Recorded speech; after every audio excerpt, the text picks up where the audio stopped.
Fala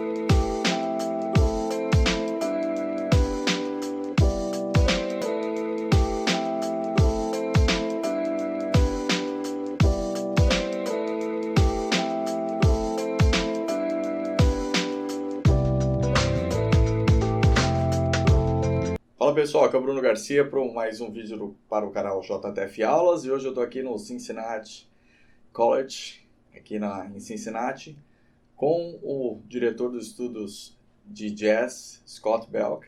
Acabamos de fazer uma aula aqui e a gente vai fazer um bate-papo aqui rapidinho para o pessoal aqui do canal.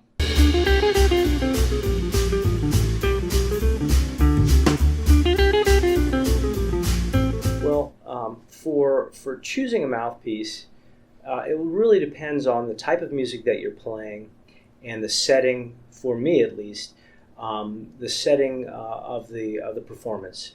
So an appropriate mouthpiece for a symphonic player playing in an orchestra will not be a great mouthpiece for a salsa player playing a lot of high notes, or a commercial player playing studio sessions in a particular style. So I think once you get to the point that you are consistent with whatever sort of the middle of the road mouthpiece that you have, once you're consistent with that, then I start to look at the musical demands and then finding equipment that works for that setting. So most people will tell you that you're looking at a combination of sound, the sound quality, and the feel of the mouthpiece. In other words, how the rim feels against your chops. And some mouthpieces feel very uncomfortable, and though they may sound good, if you are in good shape, you can injure yourself or it can feel quite uncomfortable. So especially as someone who's later in my career, I find comfort to be very important. So the shape of the rim, or the contour. So in other words, does the roll of the rim is it rounded or is it flat? Is it have a sharp drop off, or more of a V, like where it comes in like this? And all of these, the inside cup and what's called the high point.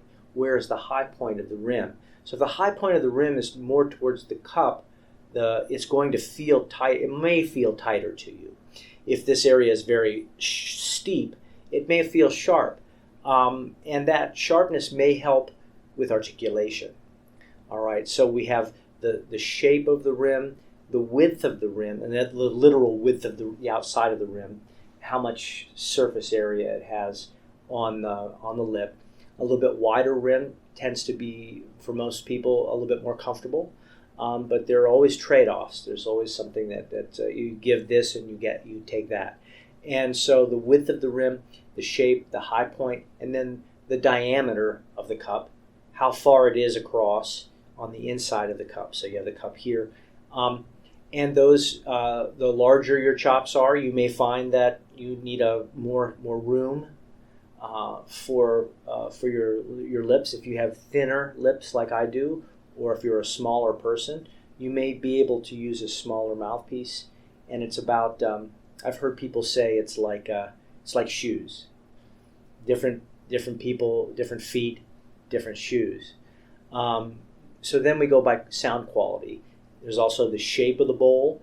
A V cup will have a different sound than a bowl cup, which comes down like this. So I would say that the best thing to do is to experiment actually with mouthpieces. There are so many great mouthpiece makers now that I think it's good if you have a decent horn, a good trumpet.